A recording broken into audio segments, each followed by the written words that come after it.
In Unit 5, we'll cover Chapter 7, the marketing plan, Chapter 17, the promotional planning approach for our business plan, and in Chapter 18, global opportunities for small businesses. These topics all kind of hang together. That's why we've grouped these three chapters together, because there's a lot of commonality, a lot of overlap between the topics.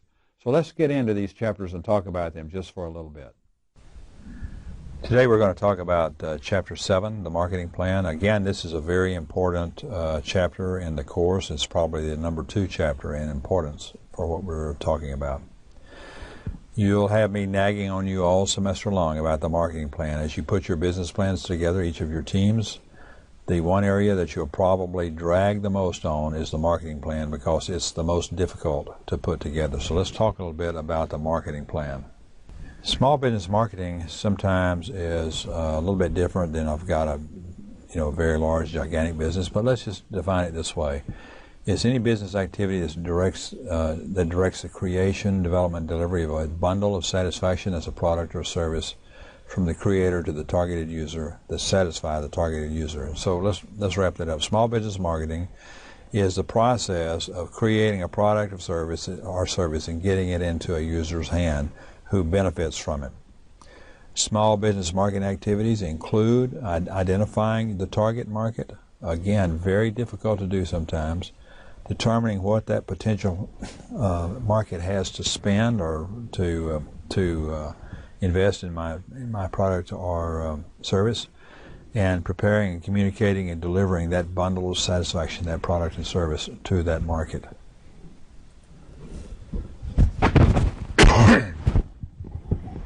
Pardon me. We talk about 3 different philosophies in this course of marketing. Production-oriented, sales-oriented, and consumer-oriented. In a production-oriented marketing philosophy, we're primarily focused on producing. Let's manufacture as much as we can, and we'll worry about the other stuff as we need to. Like distribution and like advertising and like customer contacts, like a lot of other things. So it's a focus on the production side. Let's build more. Sales-oriented is where we favor sales over production and efficiencies and customer preferences. And you've seen companies like that. Consumer-oriented, which is the way we want to address marketing in this course. We want to be consumer-oriented when we start talking about marketing. All your marketing efforts begin and end with your customers. In other words, the customer drives our market, and the customer is the one that we're going to try to please with whatever we're selling, our product or service. So the focus in the consumer-oriented case is on the customer, on the consumer's needs and their satisfaction. Now, there are some reasons where you would not adopt a consumer orientation or a customer focus. In a case where there's no competition in your marketplace, then you don't necessarily have to focus on the customer that much if you're the only person competing. But let me tell you this. Anytime a company tells me that they have no competition, then they lose a lot of credibility with me, because irrespective of what company you have or what market you're in, sooner or later, if you don't identify any competition now, you will have some competition. So you have to plan for that. If you have a production focus, it's sometimes difficult to have a consumer orientation. And the reason why is that most of the time a production focus has people or management team that's not all that concerned with marketing and marketing skills, or don't have marketing skills. And then if you have a focus on the present, we're going to maximize everything for right now, then there's no sense in trying to have a consumer orientation there, because a consumer orientation involves time and it involves relationships. This chart right here is a very important chart, because in one little diagram I can tell you everything that goes into a marketing plan. You can see here there's 3 major components of a marketing plan. 3 major activities that go into a marketing plan: marketing research, sales forecasting, and market segmentation. Those are kind of the exterior things that go into a marketing plan. But what is a marketing plan? Well, look at that book diagram there. It says a marketing plan has three components to it. It has a market analysis, it has a competition or a competitive analysis, and it has a marketing strategy. And inside the marketing strategy, you talk about four things: the product and or service that you're offering, the distribution plan that you're going to put into place, how you're going to promote your product or service, and the pricing that you'll have for your product and service. So those three components with the four subcomponents in number 3 make up the content of a marketing plan. The activities that go into it are marketing research, market segmentation, and sales forecasting. That's an important element of, an important output of the marketing plan. That is a sales forecast that you will then use to make your pro forma forecast on your financials. Very important little chart right here with that information on it. By the way, pay attention because you'll see this again on subsequent exams that are coming up. So what are some marketing research activities? Well, you want to do marketing analysis, and that's an evaluation of what is the market, what kind of segments exist in the market, what kind of marketing research do I need to do, and can I do sales forecasting. So all those activities go into market analysis. Developing the marketing mix is the combination of product, pricing, promotion, distribution activities. We'll look at several examples here in just a moment of a marketing mix and strategies that you develop around marketing mixes. The formal marketing plan consists of those three major sections. Remember, we saw those just a moment ago. The market analysis, which consists of the customer profile and your sales forecast. So in the customer profile, you identify who your potential customers are in a target market. In the sales forecast, you typically want to kind of look at a most optimistic, a most pessimistic, and then most likely. So in the sales forecast, you kind of want to look at three different cases, two extremes and one in the middle. And that's a good way to do it because that gives you some leeway for your planning. You can always do worst case, best case plans that way. Then you want to have a major section called the competition, and here you want to look at a profile of your key management personnel, their key management personnel, their overall strengths and weaknesses, the SWOT, the related products being marketed or tested, the likelihood of competitors' entry into the market that you're working in. And so when I'm assessing my competition, I'm doing a detailed analysis of the competition. And I want to tell you, don't overlook this section. It's really important to know who your competition is and know what their strategy is, what they're up to, what are they trying to do. And don't let them jump out ahead of you and leave you behind. Another key section of the marketing plan is the marketing strategy, and here you have to deal with any decisions about what the total product is, whether it be a product or a service, any decisions about what comprises that. Another major area in marketing strategy is your distribution. How am I going to distribute my product or service to my customer? A big deal. I've had some experience there, and it's much bigger than you think it is. You have a pricing section where you provide the analysis or the rationale for how you're going to set your pricing. And then you have a promotional section where you define or you write about how you're going to communicate the information about your product or service to your target market. Then on marketing research, everybody I think knows what that is. That's the gathering, processing, reporting, and interpreting of market information. Very, very difficult task sometimes to do, but it's something that needs to be done. When they talk about outside sources here, outside sources is the hiring of professional market researchers. Most of the time, young entrepreneurs do not have the resources to go hire professional marketing researchers. So you basically have to cobble together your friends and family and whoever else will work for free, and to use them to do the legwork to gather all of the marketing information that you need to do your research on what your market really is. This area right here, this whole area of market research or marketing research is a really, really difficult area, and it's one that most students and people who are doing business plans kind of shun away from this because it's such hard work to get it done. So in marketing research, we have several steps that we take. We identify the informational need. What is it that we need to know, and why do we need to know it?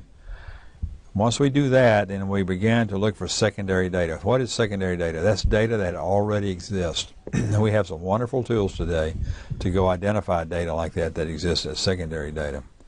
Then you have to collect primary data. This is data that nobody else has collected about your market.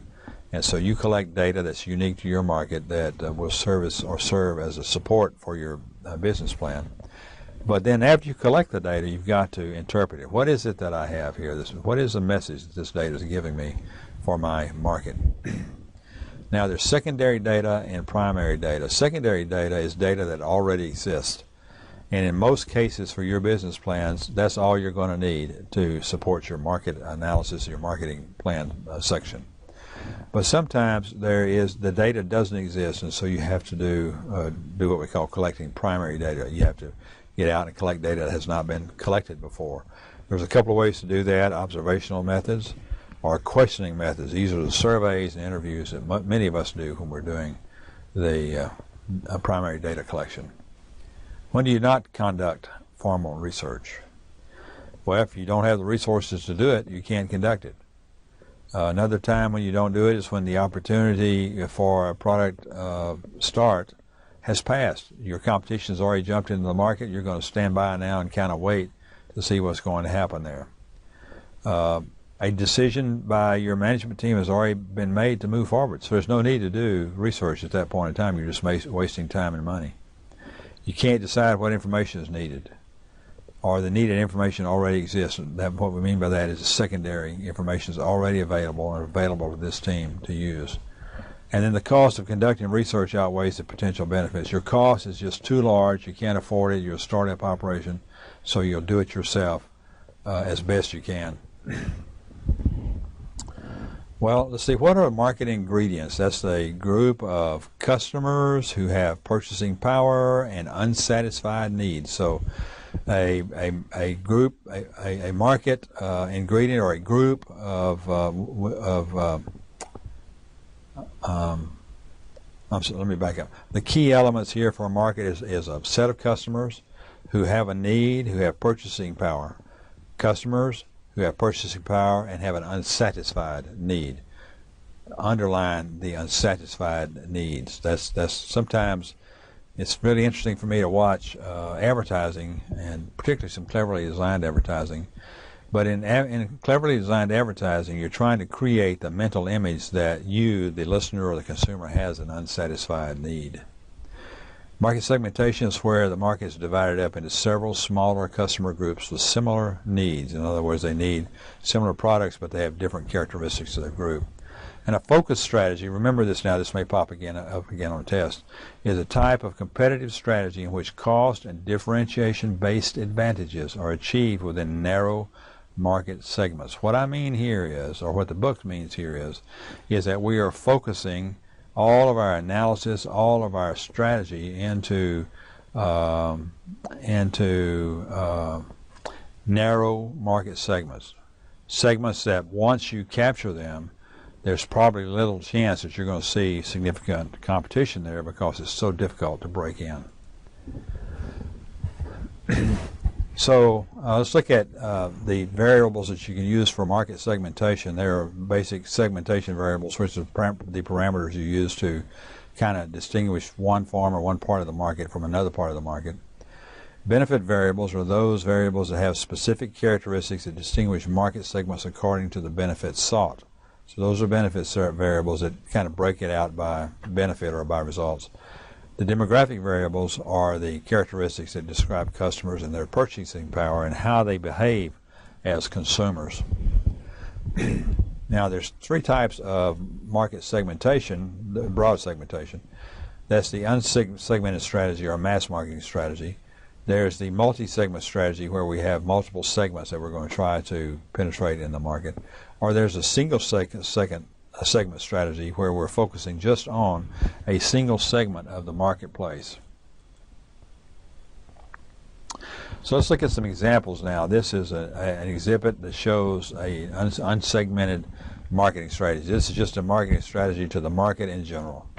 And the name of the company is Changes Therapeutic Practices, and their marketing mix is a product of therapeutic massage. Their promotions, event sponsorships, The media is mass media by the event organizer, and the market is children through 90 years old. So this market right here would have a very, very broad market. If I have a multi-segment marketing strategy, then I might have as many as 3 or even more segments that I want to go after. The first segment might be students, autistic children. That's segment B. The segment A, the first segment might be executives, and segment C, the third segment, might be workers engaged in strenuous physical activity. And so what I'm going to do is go after each one of these groups with products that I manufacture and sell that will be aimed at these groups. So in Marketing Mix 2, the autistic children, I might use menthol creams. I'll advertise in school advertisements, my promotion will be school advertisements, and I'll advertise in school newspapers and bulletin boards. In Marketing Mix 1, where I'm going after executives, I might have a chair massage as my product. I'll be promoting at health fairs, and I'll have exhibit booths and brochures. And then Marketing Mix 3 would be the workers engaged in strenuous physical activity. My product here would be therapeutic massage followed by aromatherapy oils. And my promotion would be workshops for companies and other organizations, and you see this all the time. And then the media would be just limited to printed brochures. Here is a single segment marketing strategy where I have the same company now. I'm just going to go after one part of the market, natural acne medications. And so my market are going to be teenagers. That's where 99% of the acne occurs. And my promotion will be school advertisements and a website. And my media will be school newspapers and search engines. And so now I'm going to go after these teenagers who need natural acne medications. I'm not going to worry about the markets around product B, around product C. I'm just going to focus on product A in this market. Now, why are we doing all this? Well, the reason we're doing all this, besides the obvious of understanding the market and understanding the competition, is I've got to generate a sales forecast. I cannot generate a sales forecast unless I know what my market looks like, unless I know what its characteristics are. So the sales forecast then is my prediction or my estimate of how many sales I can generate out of this company with this market over a period of time. So really what I'm addressing here is my company's or my new venture's feasibility, and it helps me by generating the sales forecast. I'm now able to do more of my planning than I had anticipated I would be able to do, including my financial analysis and planning. Now, here's some limitations to forecasting. If you have a unique new business idea or circumstance that you're trying to promote, then that's going to make forecasting difficult.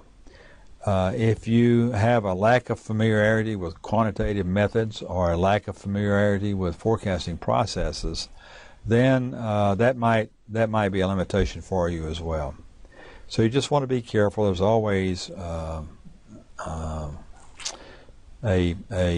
few things you got to be aware of. You got to just be aware of making silly assumptions that you really can't stand behind. You've got to be aware of drawing conclusions about your marketplace that really aren't justified. You don't have the data to back it up. So you just have to use some common sense as you put together your sales forecast. Not make it too optimistic, nor do you want to make it too negative. In fact, one thing you might want to do, as we said earlier in Chapter 6, is you might want to put together a worst case, best case, probable sales forecast. But whatever you do, you've got to have the sales forecast, or otherwise you cannot justify the business that you're writing a plan around. Well, what are the things that impact the ability to forecast? Things that make it easier are that you have an established business, and that's always easier to forecast with an established business. You have an experienced entrepreneur manager. Your entrepreneur is familiar with forecasting techniques, and so those are the things that kind of make things easier.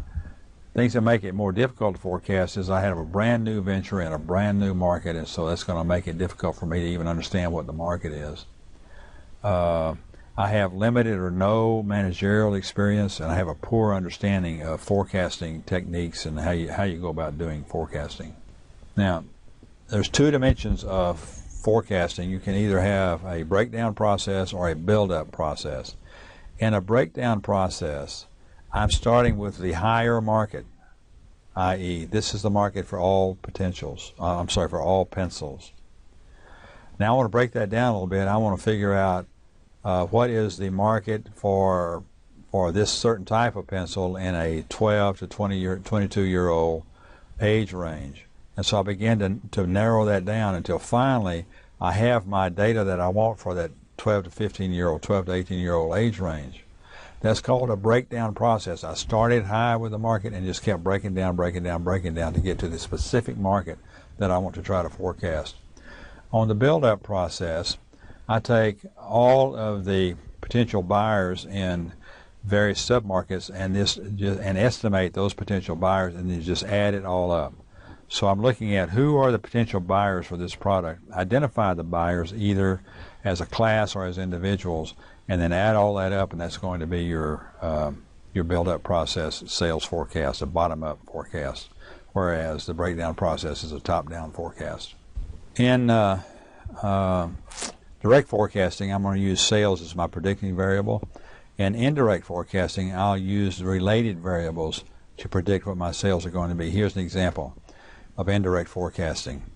I am selling baby cribs, and now I've got to decide how much market is there going to be in this particular area for baby cribs for the next year. And so what I'm going to do then is I'm going to research and find out what is the forecasted childbirth ratio in this area for the next year, and I'm going to use that to forecast what my baby bed ratio, sales ratio would be, because I can make some assumptions then that 3 out of every 4 families will be buying a new crib or a new playpen. And so I then have the data behind it that allows me to forecast my sales. And that's indirect forecasting.